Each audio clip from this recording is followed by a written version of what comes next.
일하다가 힘을 얻으리 그 손 못 자극 만져란 그 손 못 자극 만져란 그 손 못 자극 만져란 주가 널 지키며 인도하시리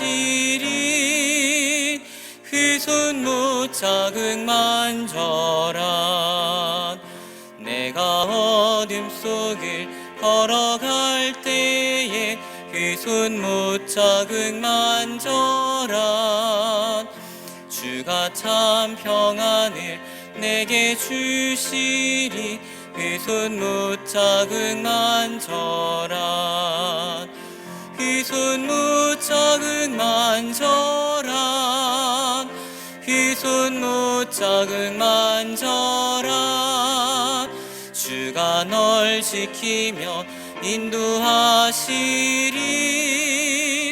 그 손 못 자극 만져란 내가 부활의 주 따라가려면 그 손 못 자극 만져란 내가 주 안에서 길이 살리라 그 손 못 자극 만져라 못 자극 만져라 그 손 못 자극 만져라 주가 널 지키며 인도하시리 그 손 못 자극 만져라 너의 죄악의 짐 무거울 때에 그 손 못 자극 만져라 마음 문 열고서 주를 모셔라 그 손 못 자극 만져라 그 손 못 자극 만져라 그 손 못 자극 만져라 주가 널 지키며 인도하시리 그 손 못 자극 우리 4절 다시 한번 찬양하겠습니다. 너의 죄악의 짐 무거울 때에 그 손 못 자극 만져라 마음 문 열고서 주를 모셔라 그 손 못 자극 만져라 그 손 못 자극 만져라 그 손 못 자극 만져라 주가 널 지키며 인도하시리 그 손 못 자극 만져라. 아멘. 계속해서 찬송가 440장 함께 찬양하시겠습니다.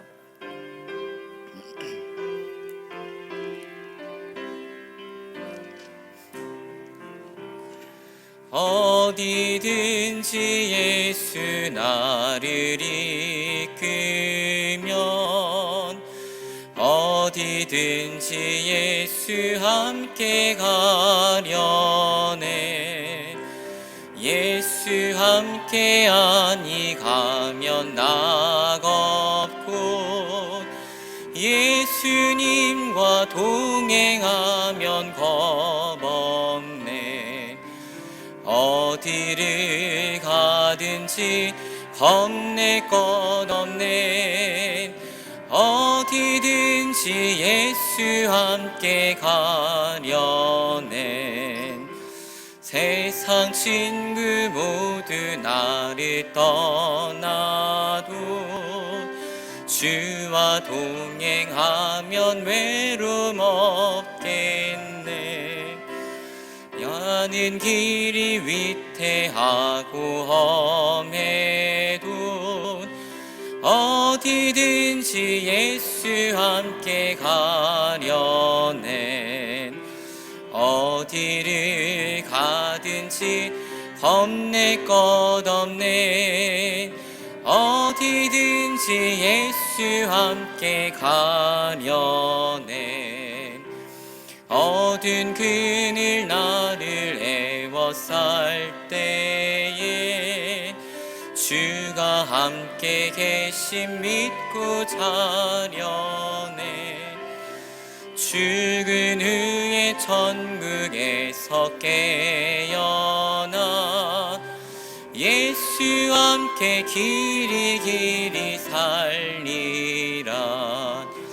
어디를 가든지 겁낼 것 없네.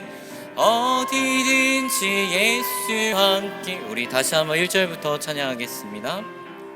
어디든지 예수 나를 이끌면 어디든지 예수 함께 가려네.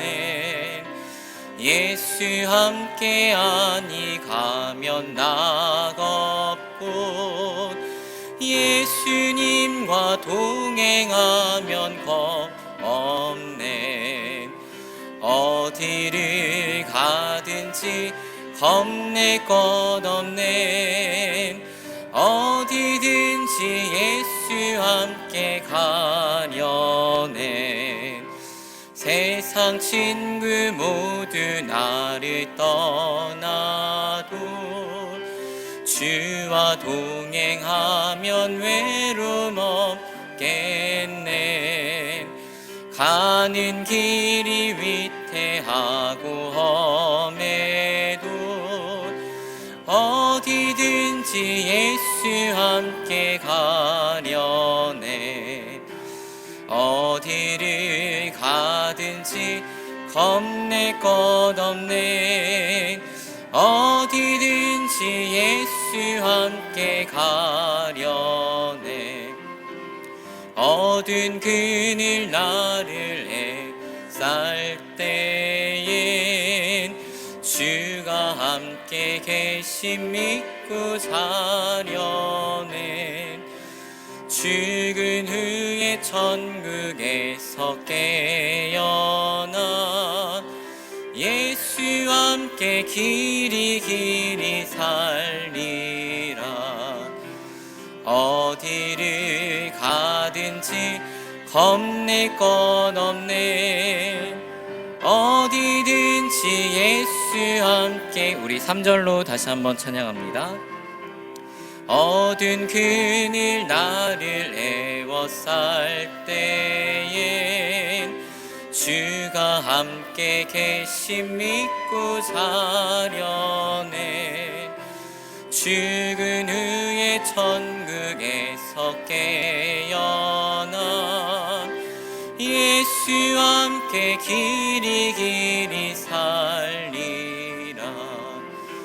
어디를 가든지 겁낼 것 없네. 어디든지 예수 함께 가려네.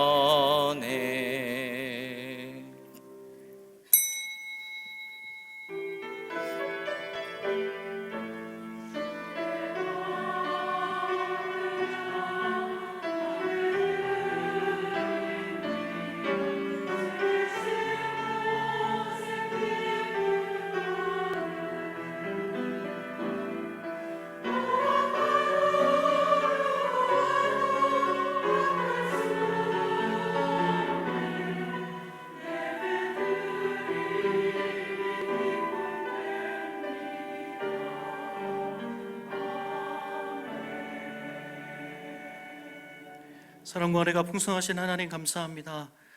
주님 예배를 사모하는 마음으로 또 하나님 말씀을 사모하는 마음으로 우리를 예배 자리로 불러주심을 감사합니다. 하나님, 우리가 어려운 시기를 보내고 있고 또 개인적으로 위기와 또 힘든 시기를 보내고 있지만, 그러나 하나님 그 어려움과 위기가 하나님 손을 통과함으로 인하여 믿음 성장의 양분이 되게 하시고 찬양의 제목들이 되게 하여 주시옵소서. 감사드리며 예수 그리스도의 이름으로 기도드립니다. 아멘.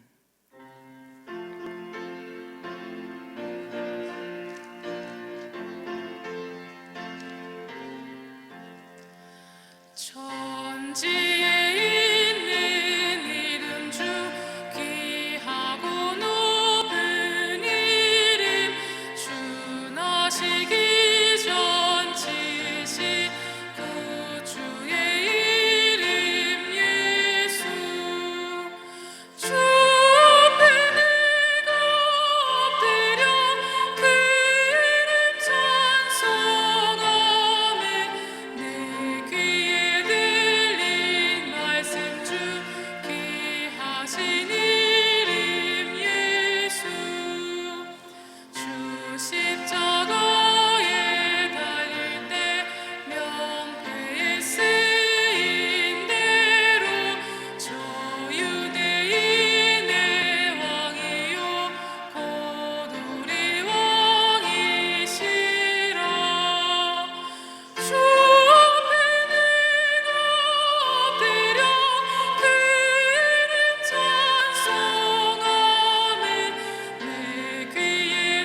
사랑의 하나님 감사합니다.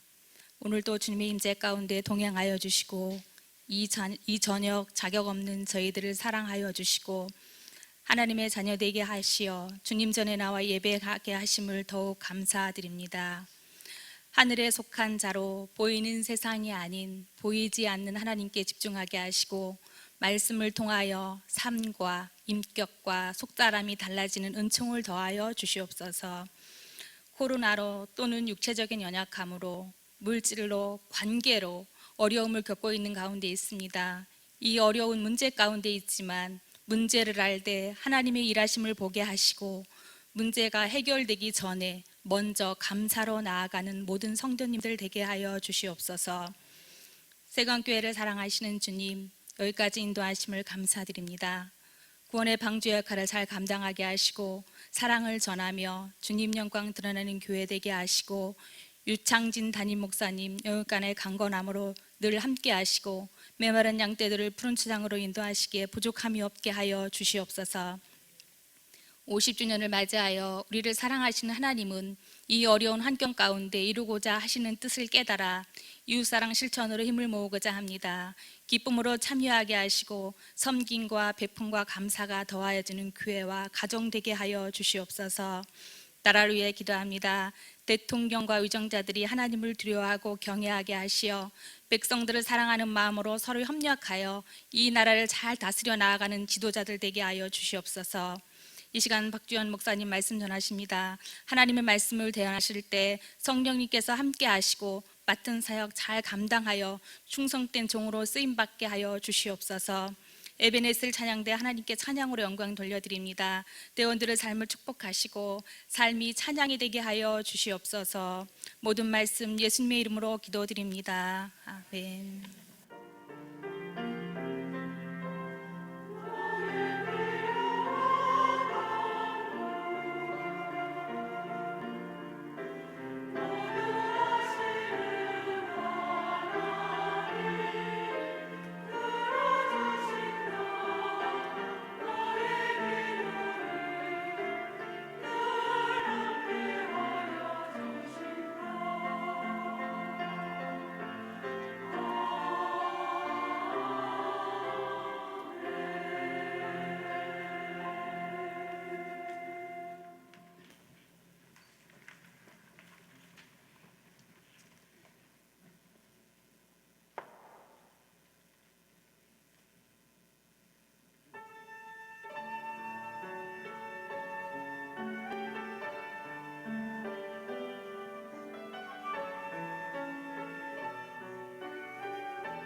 모든 영광 하나님께 올려드립니다.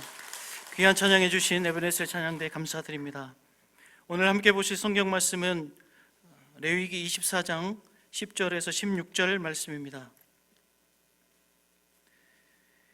이스라엘 자손 중에 그의 어머니가 이스라엘 여인이요 그의 아버지는 애굽 사람인 어떤 사람이 나가서 한 이스라엘 사람과 진영 중에서 싸우다가 그 이스라엘 여인의 아들이 여호와의 이름을 모독하며 조주함으로 무리가 끌고 모세에게로 가니라. 그의 어머니의 이름은 슬로밋이요 단 지파 디브리의 딸이었더라. 그들이 그를 가두고 여호와의 명령을 기다리더니 여호와께서 모세에게 말씀하여 이르시되 그 조주한 사람을 진영 밖으로 끌어내어 그것을 들은 모든 사람이 그들의 손을 그의 머리에 얹게 하고 온 회중이 돌로 그를 칠지니라. 너는 이스라엘 자손에게 말하여 이르라. 누구든지 그의 하나님을 저주하면 죄를 담당할 것이요 여호와의 이름을 모독하면 그를 반드시 죽일지니 온 회중이 돌로 그를 칠 것이니라. 거류민이든지 본토인이든지 여호와의 이름을 모독하면 그를 죽일지니라. 아멘. 연인 사이였던 한 남자와 한 여자가 있었습니다. 그런데 두 사람은 국적이 달랐습니다. 남자는 이집트 사람이었고 여자는 이스라엘 사람이었습니다. 두 사람은 결혼을 하게 됐고 남자아이를 갖게 됩니다. 이 남자아이는 그러니까 말하자면 혼혈일인 이 남자아이가 이제 성장을 해서 어느 날 이스라엘 사람과 싸움을 하게 됩니다. 그런데 그 싸움을 하는 도중에 이 혼혈인 사람이 이 남자가 하나님의 이름을 모독하고 조주하는 일이 발생을 하게 됩니다. 즉 신성을 모독하는 일이 일어난 것이죠. 그래서 주위에 있던 사람들이 어찌할 바를 몰라서 이 사람을 데리고 모세에게로 이제 데리고 갑니다. 그런데 모세도 어떻게 해야 될지 몰라서 그 사람을 가두고 하나님의 대답을 기다리고 있습니다. 왜냐하면 이방 나그네는 이 사람은 이제 언약 백성의 구성원이 아니라 아버지가 애굽 사람이기 때문에 타국인의 아들이기도 한 것이죠. 그래서 이방 나그네 같은 경우에는 율법의 보호를 받기도 했지만 그 율법의 적용 대상이 되기도 했습니다. 그래서 모세가 하나님의 대답을 기다린 것입니다. 그런데 그 모세가 기다린 대답, 하나님이 뭐라고 대답을 해주시냐면 그 말씀이 14절부터 16절에 있습니다. 제가 읽어드리겠습니다. 하나님께서 이런 대답을 하신 것입니다. 그 저주한 사람을, 그 혼혈인 그 사람을 진영 밖으로 끌어내어 그것을 들은 모든 사람이 그들의 손을 그의 머리에 얹게 하고 온 회중이 돌로 그를 칠지니라. 너는 이스라엘 자손에게 말하여 이르라. 누구든지 그의 하나님을 저주하면 죄를 담당할 것이요 여호와의 이름을 모독하면 그를 반드시 죽일지니 온 회중이 돌로 그를 칠 것이니라. 거류민이든지 본토인이든지 여호와의 이름을 모독하면 그를 죽일지니라. 이 대답을 하나님께서 하시는 것입니다. 모세에게 하나님께서 뭐라고 하시는 거냐면 먼저 그 사람이 하나님의 이름을 저주할 때 그 저주를 들은 사람들이 있다면 그 사람들이 이 저주한 이 혼혈인 사람 머리 위에 손을 올리라는 것입니다.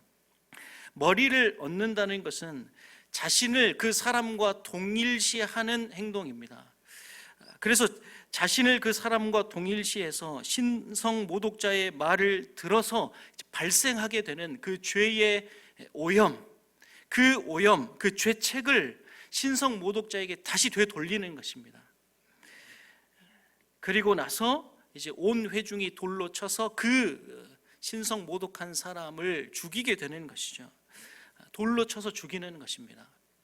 어떤 신학자는 돌로 쳐서 죽이는 것이 가장 죽이는 형벌 중에 가장 강도가 약한 형벌이라고도 말을 합니다. 왜냐하면 그 고통을 느끼는 시간이 짧기 때문에 그렇습니다. 그런데 어쨌든 이런 방식의 형벌은 우리들이 지금 생각하기에 굉장히 어떤 면에서 충격적이고 또 강력한 처벌로 느껴집니다. 그래서 이 형벌의 시행은 이스라엘 백성 또 우리들을 포함한 하나님의 백성들에게 동시에 두 가지를 주는데 하나는 강력한 경고를 우리에게 주고 동시에 우리에게 교훈을 주고 있습니다. 율법이라는 것이 그렇습니다. 율법은 소극적인 교훈과 적극적인 교훈 동시에 두 가지를 줍니다. 소극적인 교훈이라는 것은 태도를 말하는 것이 아닙니다. 내가 소극적인 그런 태도를 가지는 교훈이 아니라 부정형으로 쓰이는, 너는 이것을 하지 말라 할 때 부정형으로 쓰였을 때 소극적인 교훈이 있고, 그리고 적극적인 교훈은 동시에, 적극적인 교훈은 무엇이냐면 긍정형으로 쓰이는 것, 너는 이것을 해라 라는 이 두 가지 교훈이 동시에 주어지게 되는 것입니다.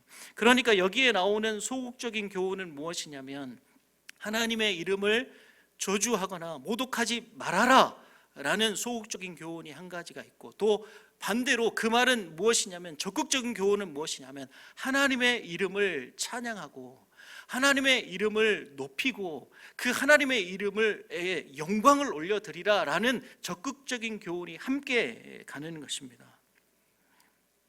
그렇다면 이 경고와 교훈을 더 잘 이해하기 위해서는 하나님의 이름이라는 것이 무엇인가, 그 개념에 대해서 먼저 알아야 되고, 그것을 알면 이제 하나님의 이름을 모독하는 것, 저주하는 것이 무슨 뜻인지를 알아야 되고, 그리고 그것을 알게 되면 반대로 하나님의 이름을 찬양하고 영광 올려드리는 것이 무엇인지를 자연적으로 이제 알게 될 것입니다.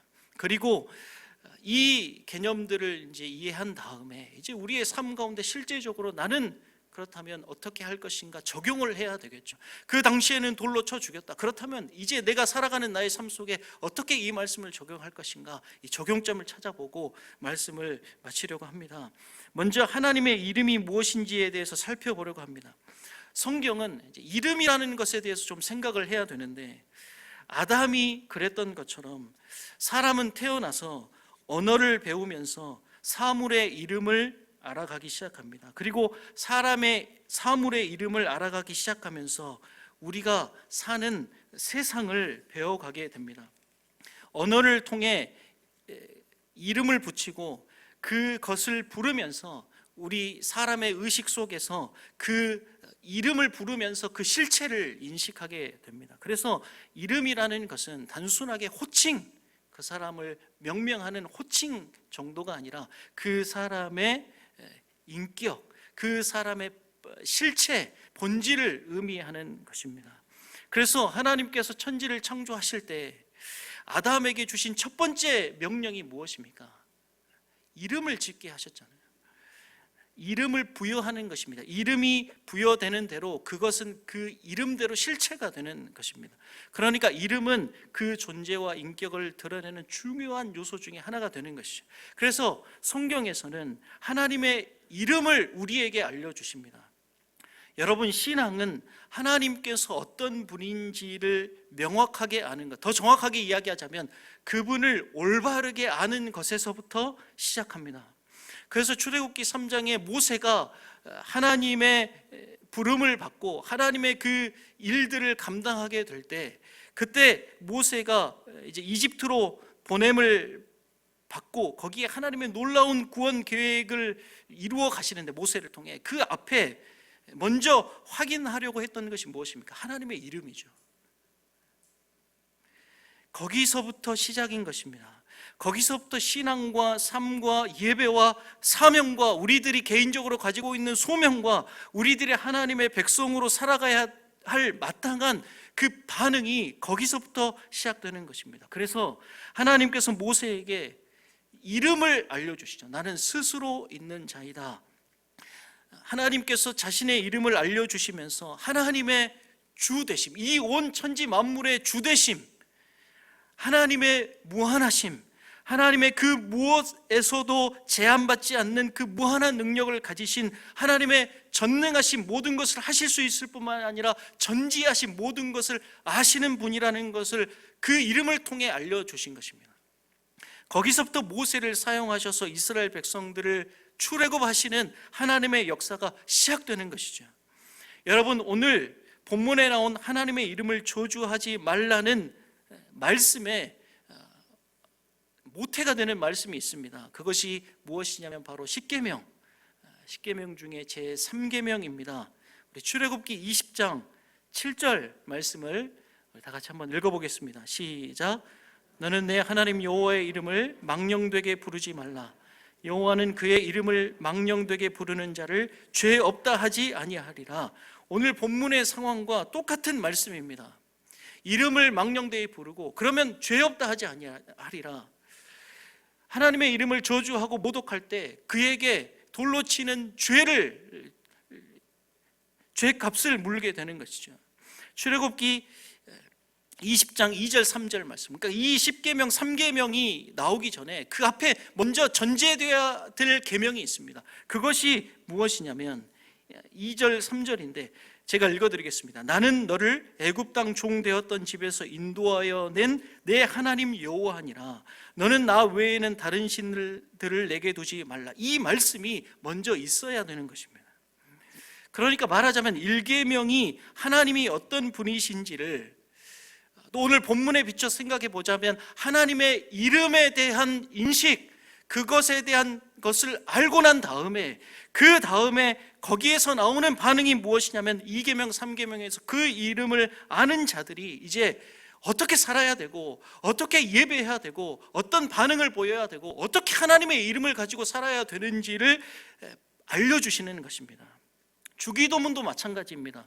주기도문 제일 처음에 그분이 어떤 분이신가, 하늘에 계신 우리 아버지여 라는 하나님의 이름에 대한, 하나님이 어떤 분이신지에 대한 것이 먼저 나오고 그 다음에 하늘에 계신 우리 아버지여, 그 다음에 무엇이 나옵니까? 이름이 거룩히 여김을 받으시오며가, 하나님의 이름이 거룩히 받아야 된다라는 그 반응이 그 다음에 나오게 되는 것입니다.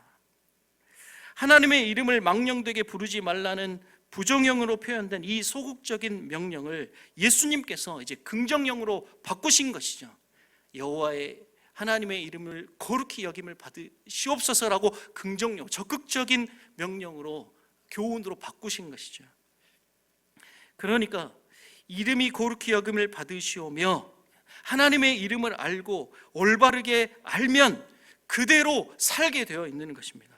그래서 하나님의 이름을 알고 그리고 살고 예배하고 섬기는 것입니다. 그러므로 하나님의 이름을 안다는 것은, 하나님의 이름을 올바르게 안다는 것은 구속받은 하나님의 백성들에게는 그것만큼의 축복이 없는 것입니다. 하나님의 이름을 부른다는 것은 인생과 예배와 그분을 섬기는 삶과 직결되어 있는 것입니다. 알면 예배하게 되어 있습니다. 그분의 이름을 알면 찬양하게 되어 있습니다. 하나님의 이름을 올바로 모르기 때문에 모독하고 조주하게 되는 것입니다.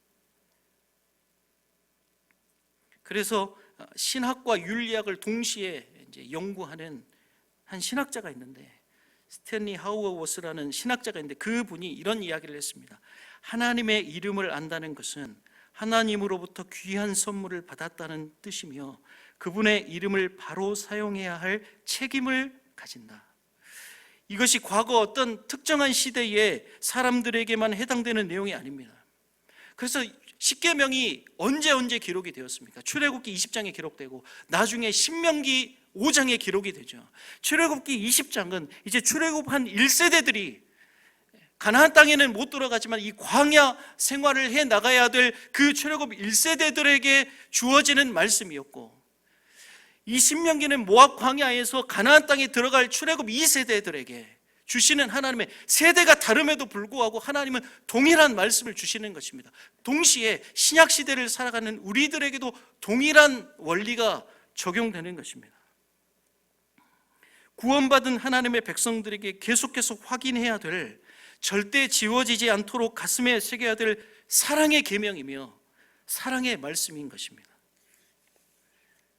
그래서 지금 제가 하나님의 이름에 대해서 계속 이야기하는 것이죠. 하나님의 이름은 한마디로 그분의 위대하심, 그분의 전능하심, 그분의 지극히 높으심, 그리고 동시에 그분의 하나님의 백성, 하나님의 위대하심에 대한 이름의 개념이 있고, 동시에 사랑에 대한 하나님의 이름의 개념이 있습니다. 돌보시고 인도하시고, 우리 50주년 표처럼 에베네셀의 하나님, 임마누엘의 하나님, 돌보고 인도하시고 앞으로의 길을 계획하시는 하나님에 대한 그것이 하나님의 이름을 통해 우리에게 알려주시는 것입니다. 그래서 창세기 1장에 나오는 제일 처음에 태초에 하나님이 천지를 창조하시니라, 그 하나님은 엘로힘이라는 하나님의 이름을 통해 계시를 해주시고 알려주시는 겁니다. 성경 처음부터 하나님의 이름으로 시작하는 것입니다. 또 엘샤다이, 여호와, 여호와 라파, 여호와 니시, 이런 이름들을 통해서 성경은 하나님의 위대하심과 하나님의 우리를 향한 신실하심, 성실하심, 그 언약, 하나님과 우리가 약속을 한번 하고 난 다음에 우리가 하나님을 부인하고 하나님 막 욕하고 하나님을 떠나도 하나님은 그 약속을 지키기 위해 절대로 우리를 포기하지 않으시는 그 신실하신 하나님, 반드시 우리를 승리의 자리로 이끄실 그분을 하나님의 이름을 통해 알려주시고 계시하여 주시는 것입니다. 그것을 알면 우리들에게 어떤 반응이 나오게 될까요? 찬송가의 가사처럼 어찌 찬양 안 할까, 이 고백이 나오게 되는 것입니다. 예배의 삶을 살 수밖에 없는 것입니다. 하나님의 이름을 망령되게 부르려고 해도 부를 수가 없는 것입니다. 하나님의 이름을 망령되게 부르지 말라는 말은 하나님께서 불평이나 불만의 대상이 되거나 어떤 일에 부족함의 이유가 되시는 분이 아니라는 뜻입니다. 하나님은 우리를 감사케 하시며, 하나님은 감격해 하시며 그분을 찬양하게 하시는 분이라는 뜻입니다. 하나님을 안다면 찬양 외에는 다른 어떤 방식의 반응이 나올 수가 없다는 것입니다. 그런 분이라는 거예요. 하나님의 이름을 가슴에 품고 사는 자만이 가질 수 있는 삶의 태도가 있다는 것이고 반응이 있다는 것이고, 신약적인 표현으로 하자면 예수를 품고 사는 자의 특유의 삶과 태도와 반응이 있다는 것. 우리 시편 48편 10절 말씀을 우리 다 같이 한번 읽어보겠습니다. 여기에도 이름이 나오는데 다 같이 읽어보겠습니다. 시작. 하나님이여, 주의 이름과 같이 찬송도 땅끝까지 미쳤으며 주의 오른손에는 정의가 충만하였나이다. 아멘. 여기서 뭐라고 하고 있습니까? 주의 이름이 땅끝까지 미쳤는데 동시에 똑같이 주의 찬송도, 주님을 찬양하는 찬송도 똑같이 하나님의 이름이 미친, 땅끝까지 미친 그 똑같은 범위와 똑같은 정도로 찬송도 똑같이 미쳤다라고 말씀이, 그런 말씀의 뜻으로 나오는 것입니다. 하나님의 이름이 있는 곳에 찬송이 있다는 것이죠. 시편 69편 30절 31절 말씀도 여기도 하나님의 이름이 나오는데 다 같이 한번 읽어보겠습니다. 시작. 내가 노래로 하나님의 이름을 찬송하며 감사함으로 하나님을 위대하시다 하리니 이것이 소 곧 뿔과 굽이 있는 황소를 드림보다 여호와를 더욱 기쁘시게 함이 될 것이라. 아멘. 이 말씀이 무슨 뜻이냐면 한마디로 찬송이 제사보다 더 낫다라는 뜻입니다. 찬송이 제사보다 더 낫다는 뜻이 무엇이냐면 우리들의 계획과 인간적인 우리들의 열심과 우리들의 행위로 우리의 신앙을 확인하고 하나님을 감동시키려고 자꾸 우리들은 그렇게 하지만, 왜냐하면 우리의 본성이 그렇습니다. 그래서 자꾸 우리들의 열심으로 내 신앙을 확인하려고 하고 내 행위로 내 신앙을 확인하려고 하고 구원받았다는 것을 자꾸 확인하려는 우리들의 본성이 있지만, 그러나 하나님은 우리들에게 있는 그 어떤 것보다 훨씬 더 상상할 수 없을 만큼 높으시고 광대하시며 위대하신 분이시기 때문에 뭔가를 하는 것이 아니라 우리가 할 수 있는 최고의 것, 그것조차 뭔가를 하는 것이 아니라 그분을 알고, 올바로 그분을 알고 그분을 인정하고, 그래서 나오는 당연한 반응으로 찬양하고 예배하고 감사하는 것, 이것이 하나님께서 진짜 우리에게 원하시는 것이다 라는 뜻입니다. 여러분, 하나님께서는 말씀을 통해서, 이스라엘의 역사를 통해서, 특별히 하나님의 이름을 통해서 우리에게 계속해서 알려주시는 것이 있습니다. 그것이 무엇입니까? 우리가 하나님 앞에 나와서 회개하고 예수님을 붙잡고 열심히 우리가 뭔가를 해서 하나님을 우리가 막 감동시켜서 지성을 들여 그 하나님을 감동시켜서 하나님이 우리를 구원해 주신 것이 아니라 하나님께서 먼저 시작하셨고, 우리가 인식할 수도 없을 때, 언제인지도 모를 때 하나님이 먼저 시작하셨고 예정하셨고 계획하셨고, 우리가 알지도 못함에도 불구하고, 아니 심지어 우리가 이 세상에 태어나지도 않았음에도 불구하고 그 구원 계획을 이루어 가시고, 그리고 하나님께서 반드시 놀라운 영광의 자리로 이끌어 가신다. 이것이 성경과 하나님의 이름을 통해 우리에게 주시는 메시지입니다.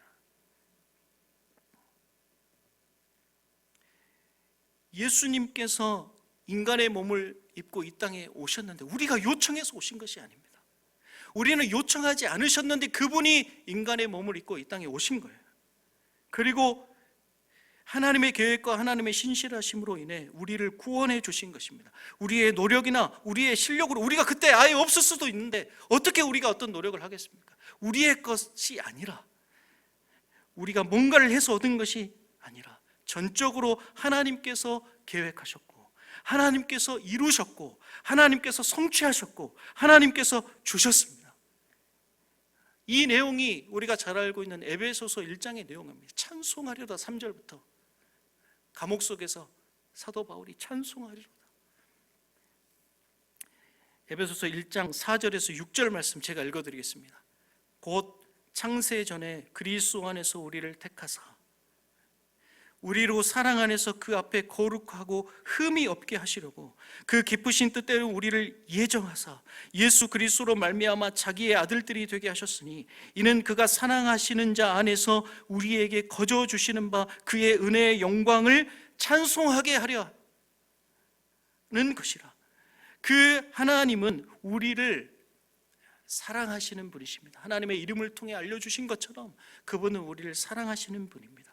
그 사랑 안에서, 그가 사랑하시는 자 안에서, 그 사랑 안에서 우리를 그 앞에 거룩하고 흠이 없게 만드시려는 그 하나님이십니다.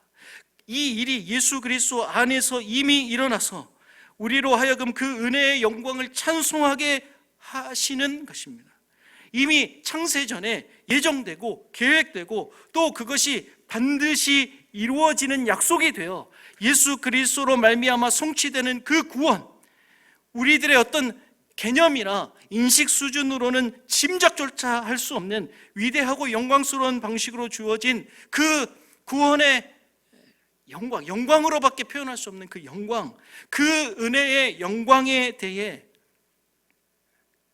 찬양하고 찬송한다는 것은 그저 경이로워하는 것입니다. 경이로워하는 것, 경이로워할 수밖에 없고 엎드릴 수밖에 없고, 쉐카이나의 영광이 임할 때 다 엎드렸던 것처럼 엎드릴 수밖에 없고 경배할 수밖에 없는 그 구원을 우리에게 주셨다는 것입니다. 그래서 여호와의 이름을 망령되게 부르지 말라라는 십계명 중에 제 3계명이 계명으로 그래서 주어지고 있는 것입니다.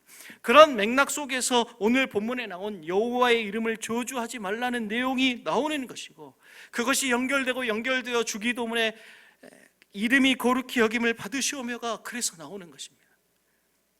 여러분, 하나님의 이름을 알면, 하나님의 우리를 향한 일하심과 성실하심을 알면, 다시 말해 하나님의 하나님 되심을 알면 우리들의 마땅한 반응은 찬송하는 것입니다. 그런데 그 찬송은 단순히 곡조를 붙여 노래를 부르는 것뿐만 아니라, 하나님을 찬송한다는 것은 하나님을 높이는 삶, 우리가 삶이 예배라고 하는데 하나님을 높이는 예배하는 삶, 그분에게 위대한 구원을 받은 백성처럼 사는 삶, 예수를 품고 사는 삶을 살아가는 것입니다. 서두에 말했던 것처럼 적극적인 교훈의 관점에서 보면 그런 것이죠. 그래서 마지막으로 그런 관점으로 우리들의 실제 신앙생활에 적용해 보고 말씀을 마치려고 합니다. 빌립보서의 가장 마지막 장인 빌립보서 4장 4절에서 7절 말씀을 우리 다 같이 한번 읽어보겠습니다. 시작. 주 안에서 항상 기뻐하라. 내가 다시 말하노니 기뻐하라. 너희 관용을 모든 사람에게 알게 하라. 주께서 가까우시니라. 아무것도 염려하지 말고 다만 모든 일에 기도와 간구로 너희 구할 것을 감사함으로 하나님께 하리라. 그리하면 모든 지각에 뛰어난 하나님의 평강이 그리스도 예수 안에서 너희 마음과 생각을 지키시리라. 아멘. 여기에 보면 어떤 단어가 나오면, 어떤 개념이 나오냐면 관용이라는 개념이, 표현이 나옵니다. 이 관용이라는 것은 하나님의 하나님 되심을 아는 성도, 예수를 품고 사는 성도가 가져야 할 마땅한 반응이자 신앙에 있어서 핵심적인 내용입니다. 빌립보서에서 사도 바울이, 빌립보서를 쭉 읽어보면 1장부터 사도 바울이 계속해서 하는, 깨닫고 확인하고 안 것이 있습니다. 그것이 무엇입니까? 사도 바울이 감옥에 갇혀서 너무나 확실하게, 원래도 알고 있었지만 감옥에 갇히면서 너무나 확실하게, 너무나 분명하게 확인하는 것이 있습니다. 그것이 무엇이냐면 사도 바울이 열심히 복음을 전했습니다. 정말 목숨을 걸고 복음을 전했습니다. 그리고 복음의 진전이 있었죠. 그런데 사도 바울이 그런 복음을 전하다가 감옥에 갇혔습니다. 감옥에 갇혔는데 사도 바울이 열심히 복음을 전할 때의 열매들도 있었지만 이제 감옥에 갇히고 난 다음에 그 복음의 진전이 잠깐 주춤하는 것이 아니라 사도 바울이 보니까 어떤 나쁜 의도든 좋은 의도든 상관없이 오히려 자기가 복음을 전할 때보다 더 많은 열매들이 막 맺혀지는 것을 사도 바울이 확인하고 있는 거예요. 그러면서 사도 바울이 이 감옥에 갇히는 이 자리에서 확실하게 깨닫고 확인하는 것이 무엇이냐면, 복음이라는 것은 내가 하는 것이 아니구나, 이것을 확실하게 이 감옥에서 깨닫는 것입니다. 내가 복음을 전해서 열매들이 맺혔지만, 그러나 내가 감옥에 갇히는 순간에도 오히려 그 전보다 더 많은 열매들이 맺혀지는 것들, 나쁜 의도든 좋은 의도든 복음의 진전이 막 일어나는 것들을, 그 소식을 들으면서 이 복음의 역사와 이 인류라는 역사와 이 이루어 가시는 그 모든 손길이 하나님께서 하시는 것이고 하나님이 주이시고 하나님의 손에 모든 것이 달려있구나 라는 것을 깨달은 것입니다. 오늘 앞의 내용을 비교해서 보자면 하나님의 하나님 되심을 사도 바울이 깨달은 거예요. 이것을 확인하는 것입니다.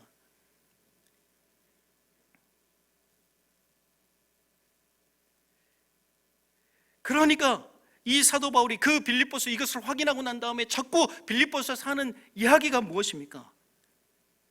나는 이래도 되고 저래도 된다, 이 이야기를 계속하는 거예요. 왜냐하면 하나님께서 하실 거니까, 내가 하는 것이 아니니까. 그래서 나는 이래도 되고 저래도 된다. 나는 오히려 죽어도 되고 살아도 된다. 나는 오히려 죽는 것이 훨씬 더 좋다. 왜냐하면 하나님의 품에 안겨 최종 구원을 이룰 수 있기 때문에 나는 오히려 죽는 것이 더 좋다. 그러나 죽어도 되고 나는 살아서 또 복음을 전하며 하나님의 일에 쓰임받는 것도 좋다. 내게 사는 것은 그리스도니 죽는 것도 유익함이라. 이런 얘기를 계속하는 것입니다. 나는 비천에 처할 줄도 알고 풍부에 처할 줄도 안다. 왜냐하면 내게 능력 주시는 자 안에서 내가 모든 것을 할 수 있기 때문에 그렇다. 이 표현들을 한마디로 뭐라고 하냐면 관용이라고 합니다. 관용이라는 것은 가진 자만이 할 수 있는 겁니다. 넉넉한 것을 가진 자만, 넉넉함을 소유한 자만이 할 수 있는 것이 관용입니다. 우리가 이 관용을 가져야만 세상의 공격과 세상의 괴롭힘과 세상의 유혹에서 이길 뿐만 아니라 그 세상을 품을 수가 있습니다. 세상에서 빛이 될 수 있는 것입니다. 골로새서에서도 나오고 이 빌립보서에서 나오지만 이 교회가 세상의 빛이다. 우리가 그분의 자녀이기 때문에 그 어마어마한 하나님의 이름으로 계시던 그 우리가 짐작조차 못하는 하나님, 우리가 하는 것이 아니라 하나님이 주 되시고 모든 것을 이루어 가시는 그분이 내 아버지고 나는 자녀이기 때문에 넉넉함이 당연히 있을 수밖에 없는 것이, 관용할 수밖에 없는 것인데, 그렇기 때문에 나의 필요를 세상이 채워줄 수가 없고 당연히 없죠. 그분이 내 아버지신데 세상의 것을 필요로 하지 않는 것, 이게 관용입니다. 우리의 모든 필요가 하나님께로만 오기에 불신앙의 세상이 공격하고 도전하고 괴롭히고 유혹해도 흔들릴 필요가 없을 뿐만 아니라 그 공격하고 유혹하는 세상을 안아주게 되는 것입니다. 품어줄 수 있게 됩니다. 왜냐하면 넉넉하니까. 우리들이 이 하나님의 하나님 되심을 아는 자, 그것을 소유한 자만이 가질 수 있는 관용을 가지지 않으면 이 세상의 유혹 앞에, 도전 앞에, 이 어려움 앞에 항상 질 수밖에 없는 것이죠. 실제로 우리들은 이 세상에서 많이 넘어지고 실패하고 또 치이고 어려움을 경험합니다. 왜냐하면 하나님의 하나님 되심과 거기서 나오는 관용을 자꾸 놓치기 때문에 그렇습니다. 항상 이런 시험과 유혹에 우리들이 넘어집니다. 왜 하나님을 믿는 나는 자꾸 괴롭고, 왜 하나님을 믿는 나는 고달프게 살고 괴롭게 살고, 이것은 제 기도할 때 표현인데 지질이 궁상인데, 저기 하나님을 모르는 저 원수는 승승장구하고 하는 손을 대는 일마다 잘 되고 잘 나가고 저렇게 편안하게 사느냐는 것이죠. 양심의 찔림이라도 있으면 좋을 텐데 편안하게 계속 잘 되는 것을 볼 때 왜 그러냐는 것이죠. 그러면서 마음속으로, 저 마음 저기 깊은 곳에서 저 사람이 언제 한번 망했으면 좋겠다, 이런 마음이 막 들기도 하고, 이런 태도는 정말 하나님이 어떤 분인지를 모르고 하는 소리입니다. 정말 불신앙적인 생각이고 이것이 하나님의 이름을 망령되게 생각하는 거예요. 교회 안에서도 마찬가지입니다. 여러분, 세상은 항상 비교하고 또 비교할 대상을 찾습니다. 그게 세상의 원리입니다. 그리고 그 비교 대상을 밟고 일어서면서 자기를 확인하고 일어서면서 만족을 얻고 자기의 위치를 확인하는 것, 이게 세상이에요. 세상에서 우리들이 가장 많이 받는 공격은 그래서 비교, 경쟁, 또 자존심 싸움입니다. 이 자존심 싸움에서 우리의 신앙이 다 무너지는 것입니다. 그런데 이 세상을 바꾸고 품어야 할 우리들이 교회 안에서 한 아버지를 둔 한 자녀가 되었는데 그 관용과 여유가 없이 세상과 똑같은 방식으로 서로를 대하려고 해서는 안 되는 것이죠. 그래서 사도 바울이 빌립보와 또 여러 서신서를 쓸 때 기뻐하라, 기뻐하라는 말은 무슨, 빌립보가 기쁨의 서신서인데 기뻐하라는 것은 찬송하라는 뜻이에요. 그냥 감정적으로 기뻐하라 그런 말이 아니라 하나님의 하나님 되심을 알고 그 마땅한 반응으로 하나님 찬양과 영광을 올려드리라, 기뻐하라, 이 얘기를 하는 것인데, 기뻐하면서 뭐가 있어야 되냐면 관용이 있어야 된다, 그 얘기를 계속하고 있는 것입니다. 교회 안에도 한 아버지를 둔 한 자녀가 되었는데 서로 한 아버지를 둔 한 자녀이기 때문에 우리들이 이 교회 안에서 다른 사람을 대할 때 나오는 태도는 딱 하나밖에 없습니다. 편들어 주는 것, 그것밖에 우리에게 나올 태도가 없어요. 앉아 있는데 툭 밀면 바로 편들어 주고, 나올 태도가 그것밖에 없는 거예요. 어찌됐든 편들어 주고 아픔을 들어주고 위로해 주는 것밖에 우리들 가운데 나올 태도가 없는 것입니다. 제가 이 말씀을 준비하면서 많이 회개를 했는데, 제가 교회 사역을 마치고 집에 이제 딱 들어가면 아내가 종종 이런 이야기를 합니다. 오늘 애들이 너무 말썽을 많이 피우고 집안일도 막 쌓여 있고 갑자기 뭐 일이 터지고 그래서 너무 힘들었다, 이런 얘기를 하면 제가 뭐라고 대답을 해야 될까요? 힘들었구나, 그랬구나, 이렇게 해야 되는데 제가 뭐라고 얘기하냐면 나는 새벽 3시 50분에 일어나서 지금까지 있다가 막 무슨 이야기입니까? 내가 더 힘들다는 거죠.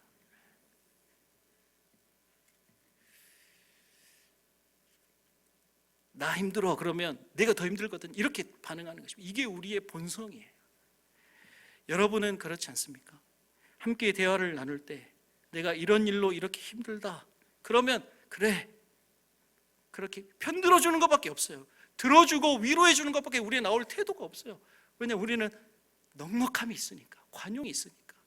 그래, 힘들구나, 그렇구나, 기도할게, 이렇게 좀 들어줘야 되는데, 야, 그 힘든 거는 힘든 것도 아니다.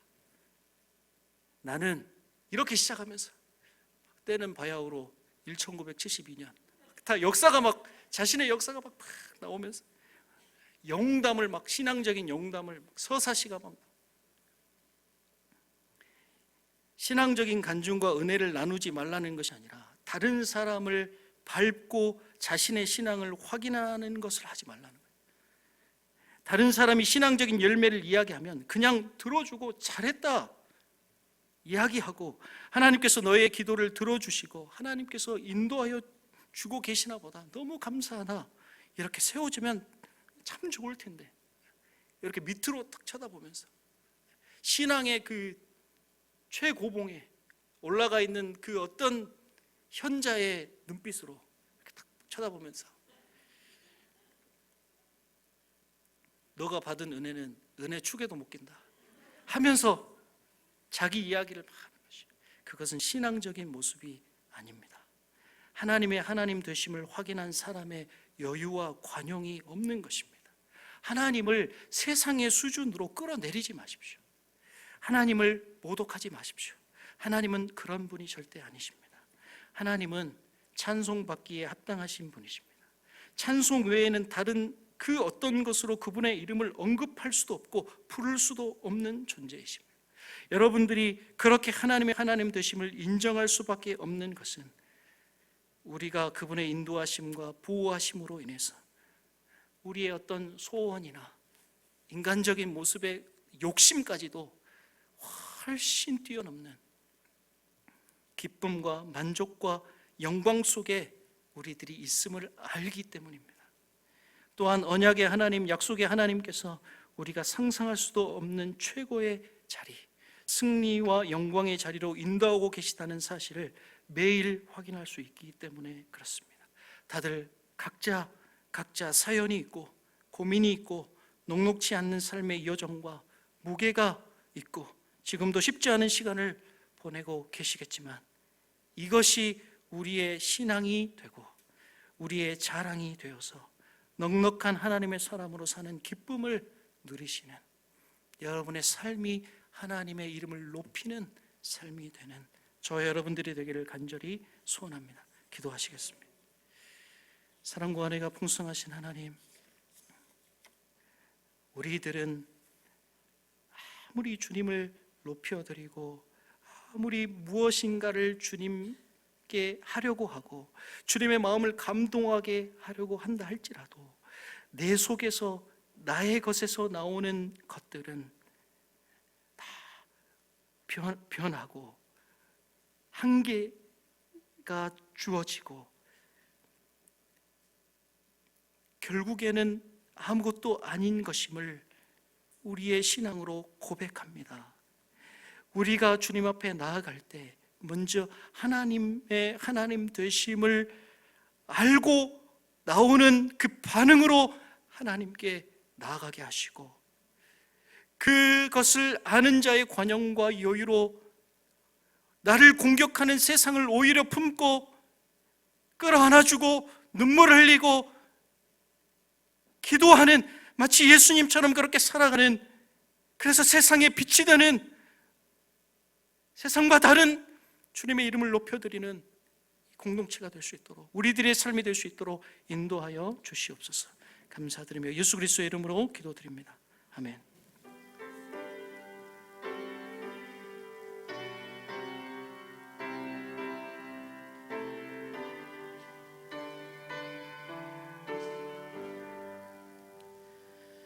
큰 영광 중에 계신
교회 소식은 주보를 참고하시기 바랍니다.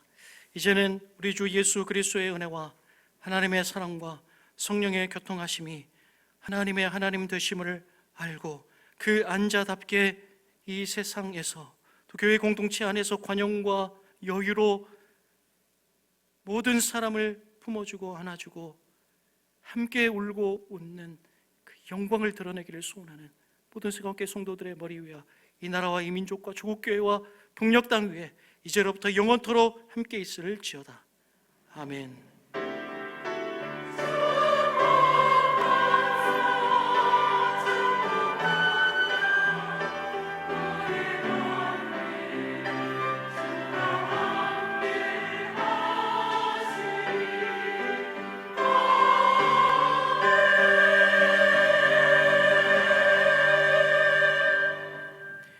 이 시간 다 같이 한 마음으로 기도하기를 원합니다. 우리 세 가지를 놓고 기도할 것인데, 첫 번째는 오늘 말씀을 붙잡고 기도하기를 원합니다. 하나님, 우리들이 하나님의 하나님 되심을 바로 알고 그에 대한 마땅한 반응으로 하나님의 이름을 높이며 예배하는 삶을 살게 하여 주시옵소서. 하나님을 아버지로 둔 자의 여유와 관용을 통해 영적 형제 자매를 품고 또한 세상을 품고 세상의 빛이 되는 우리들이 되게 하여 주시옵소서. 두 번째, 세강교회와 유창리 담임 목사를 위해서 기도하기를 원합니다. 여러모로 어려운 시기에 세강교회가 구원의 방주의 역할을 감당하게 하시고, 특별히 담임 목사님을 통해 선포되는 약속의 말씀을 통해 우리들의 믿음이 자라나게 하시고 믿음의 훈련을 통해 강건한 믿음을 갖게 하여 주시옵소서. 담임 목사님에게 영육간의 강건함을 허락하여 주시고 함께 교회를 세워나가는 당회와 중직자들, 직분자들 모든 성도들이 예수 그리스도 그 한 마음으로 영적 초대급의 길을 걸어가게 하여 주시옵소서. 세 번째, 세강교회가 창립 50주년을 맞이하여 8월 9일 기념예배와 기념음악회, 그리고 8월까지 모두가 힘든 시기지만 나보다 더 힘든 자들을 섬기기 위해 이웃사랑 특별 헌금을 진행합니다. 이 모든 행사를 통해 오직 한 분 예수 그리스도의 이름이 높여지고 예수 그리스도를 머리로 한 몸된 교회의 영광이 회복되게 하여 주시옵소서. 이 세 가지 기도 제목을 놓고 다 같이 기도하시겠습니다. 사랑과 은혜가 풍성하신 하나님 감사합니다.